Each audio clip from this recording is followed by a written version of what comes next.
Hey guys, welcome back to my channel. I'm Anay Gupta and I'm so glad to have you here today. I loved economics.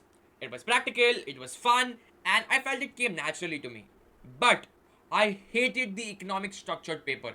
It was long, it was boring, and for someone like me who likes to check his own papers and see those hundreds on those papers, it was subjective and inconclusive. So it did not really fuel me up or motivate me to write and practice these economic papers. However, I built a cheat code, I built a structure that I followed throughout my IGCSE preparation, which helped me to get an A star in my IGCSE economics. And I scored a 97, which is pretty high. And throughout my high school, I don't think I've dropped below a 96 in my economics results. So let me teach you how to master the art of writing the economics paper.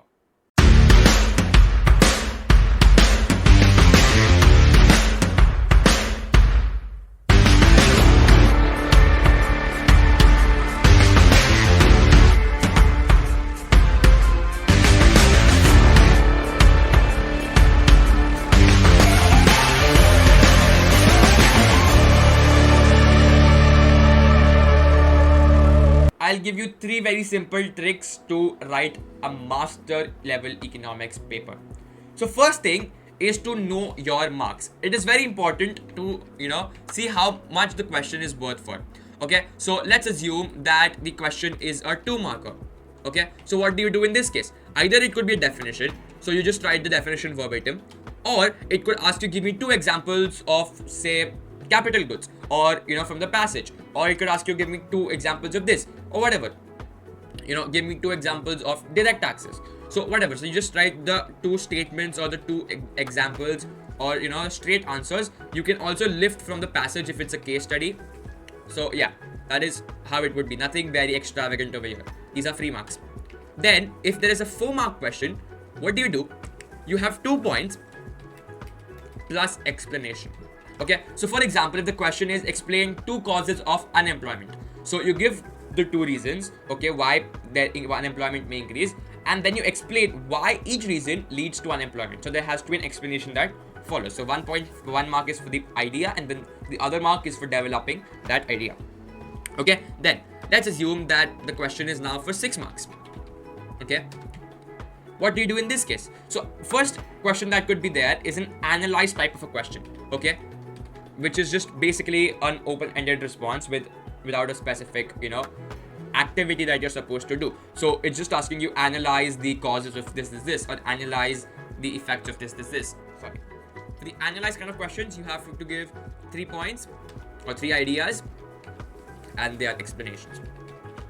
Okay, this is very, very important to score those full 6 marks. Now, in some 6 markers, there can be a diagram, okay, like a demand supply diagram or a production possibility curve that you could be asked to draw. So in that case, 4 marks are for the diagram.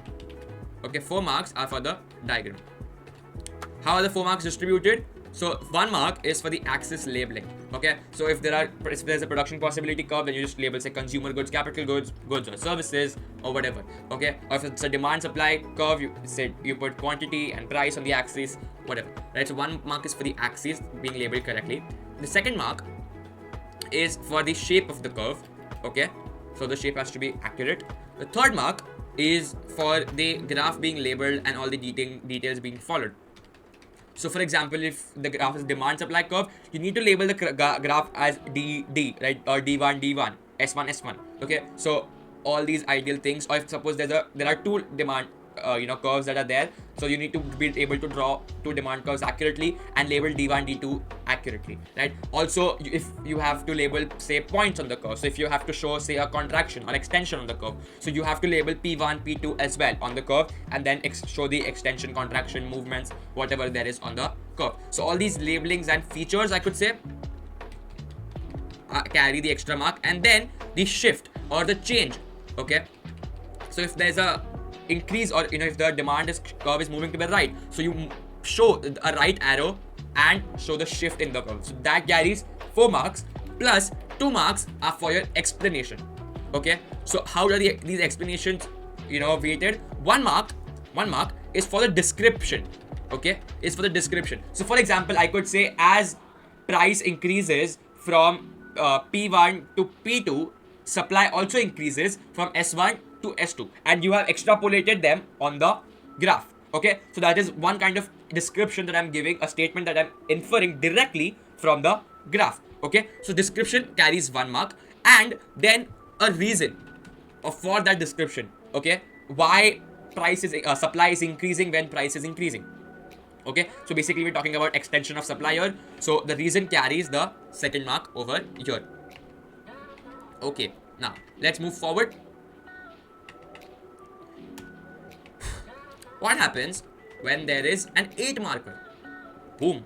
Now this is where it starts getting a little tricky. Students start sweating out on 8 markers. For the IGCSE level, 8 markers are, the highest level of questions, highest order of questions, and this will be, the question that you will have to focus most upon. For AS levels, it is, there are 12 markers, and at A levels you have 20 markers as well. Okay, but for 8 markers, there are questions, okay, about discuss. Okay, so there's one type of question where you have to discuss whether or not something will happen under some conditions. So in this, what do you do? Okay, so there's discuss whether or not XXXX is likely to happen. So here, what do I do? Here I give 3 points.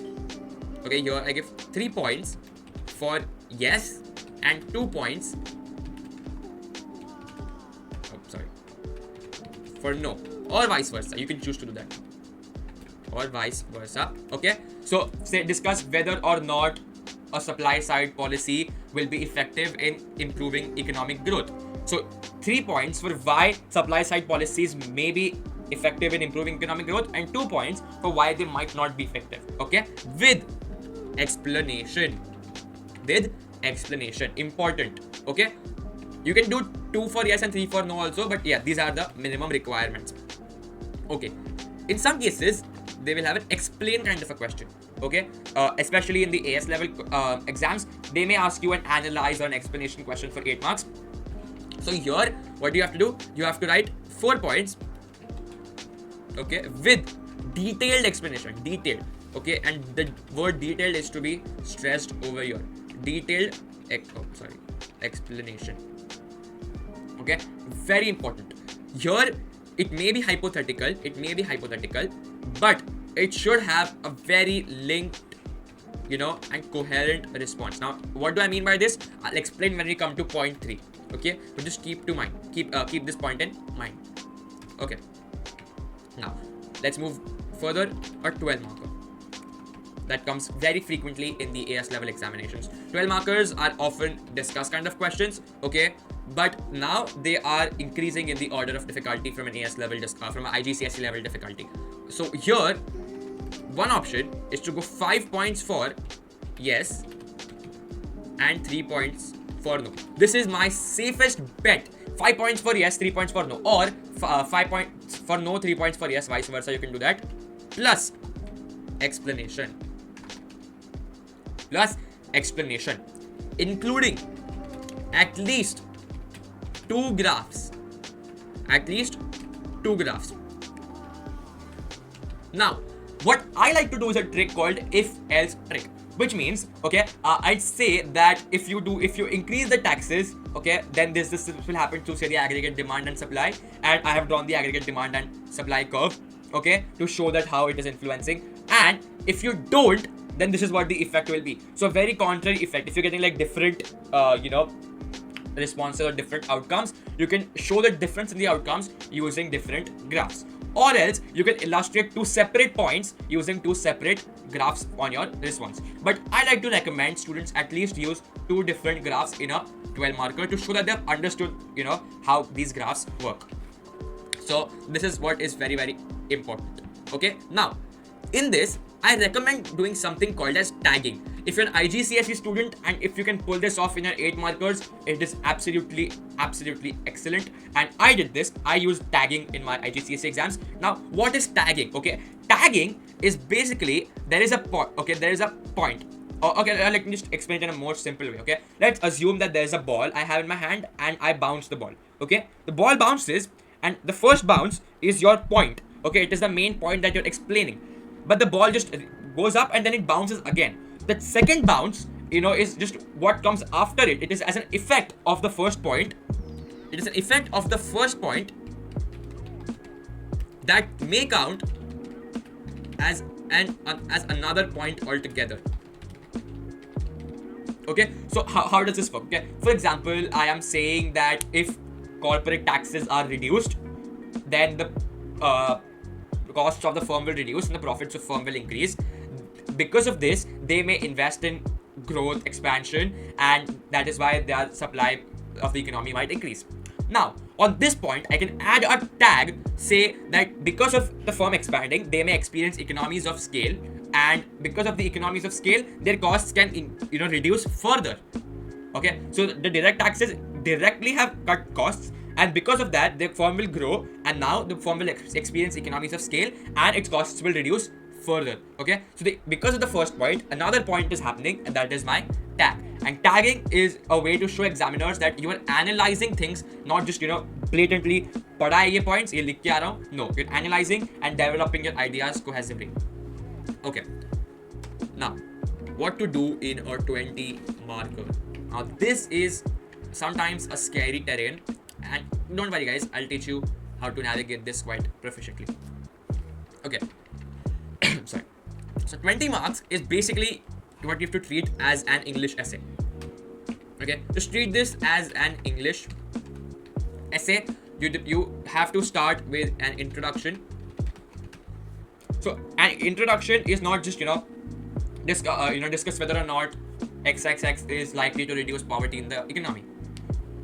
These initiatives or these policies will reduce poverty in the economy. No, you have to start by explaining what poverty is. You have to explain what that policy is. For example, a monetary policy or a fiscal policy, what that policy is, how they are related. You're not stating any points, you're giving just the background context. Okay, so your background descriptions, like you would do for, suppose, an argumentative essay. So background descriptions are very important, and then you should have a thesis statement at the end that just states your stance of the essay. Now, in the next few paragraphs, I recommend you have 4 plots for, and 2 plots against, or 4 plots for yes, and 2 plots for no. So whether or not 4 plots yes, 2 plots against. Now, be careful. The word I have used over here is a plot, not a point. Okay, and there is a difference. I'll explain the difference. A point is basically just a simple idea. Okay, so what causes unemployment? This causes unemployment. Okay, or what may increase economic growth? This may increase economic growth. But a plot is a hypothetical situation that I am creating. So I'm basically creating ये circumstances हो गए, and as a reason of this circumstance ये हो रहा है, ये हो रहा है, ये हो रहा है, ये हो रहा है, ये हो रहा है. So my plot will include my points. Okay, if you can have plots in the 8 and 12 markers also, nothing like it, but at the A level, you are expected to come up with plots, come up with hypothetical situations. So in plots, you can have your own random circumstances, introduce things that, the price level is not fluctuating. You can say that the current economy is in a balance of payments surplus. You could introduce any number of conditions you like, and once you have set the base conditions, you explain how these conditions are influencing the question or the problem statement that we have, that is whether or not this will improve economic growth. Because these conditions are in place, the economic growth will not be improved by, say, a fiscal policy. Okay, so you have to make up your own conditions and use those conditions to justify yes and no for the question. That is what a plot means. Okay, so in short, plots are different hypothetical situations with their own causations and effects. So here you have 4 plots for, 4 plots to, 2 plots against, and then you have to end it with a conclusion. So in the conclusion, you have to analyze these plots that you have mentioned, but from a non-hypothetical perspective. So one advice that I give, my friends, is that you can just say that there is a risk of, okay? So there is a risk of running into a foreign exchange rate bankruptcy, or just running into a debt in the balance of payments. So whatever things that you have mentioned, you can put that as there is a risk, or it could happen. Or if you have detailed points, such as short causations of the problem, you could mention that as well, and then state the conclusion at the end. Okay, guys, I know it's a little theoretical, but we will consider an example of all these essays in future parts of these videos, and I'll show you what exactly I mean by these structures. Okay, now the video is getting a little too long, so I'll cut myself short here, and in part 2 we will discuss how we can manage our time in the economics paper, and what do I mean by logical economic reasoning perhaps. Thank you so much for watching. If you enjoyed this video, please make sure to like the video, subscribe to my channel, and if you have any questions, guys, put them down and I'll make sure to get them to it as soon as possible. Thank you so much. See you in the next video. Bye.